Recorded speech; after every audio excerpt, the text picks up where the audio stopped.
নাস্তায় মা আমাদের ফুচকা বানিয়ে দেবে।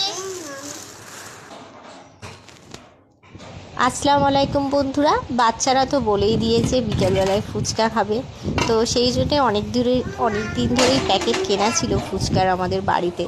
তো আলুটাকে প্রথমে সিদ্ধ করতে বসিয়ে দিয়ে চলে এসেছিলাম পিয়ারা বাগানে। আর এখানে রয়েছে আমাদের গন্ধরাজ লেবুর একটা গাছ, তো সেখান থেকেই লেবু একটা ছিঁড়ে নেব। ফুচকা হবে আর লেবু থাকবে না তা কি সম্ভব? লেবু ছাড়া ঠিক ফুচকাটা জমেই না। তো এখান থেকে একটা আমি লেবু ছিঁড়ে নিচ্ছি। তারপরে আমি বাড়িতে সব জোগাড় করে নিয়েছিলাম দুই জায় মিলে। ছোলা তো ভেজানোই ছিল আগে থাকতে, আর এই আলু সিদ্ধ, লেবু, পেঁয়াজ, কাঁচা লঙ্কা আর একটু তেঁতুল ভিজিয়ে রেখেছিলাম, আর বাদাম ঝুরি ভাজা। এই অল্প উপকরণেই আজকের আমার ফুচকা হবে। তো এই আমি প্রথমে এইগুলোর মধ্যে সবার আগে করে নেব টক জলে আগে তেঁতুলটা গুলে দিয়ে তারপরেই দিয়ে দিচ্ছি আমি জলজিরার প্যাকেট। আর ফুচকার প্যাকেটের সঙ্গেই মশলা ছিল ফুচকার, তো সেগুলোই আমি দিয়ে দিচ্ছি একে একে। সব দিয়ে টক জলটা রেডি করার পর আমি এখানে আলুটাকে মেখে নিচ্ছি। তো এই আমার ফুচকার আলু মাখা হয়ে গেছে।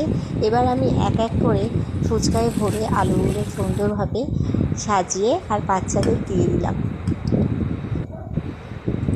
ওরা এবার খেয়ে বলবে কেমন হয়েছে।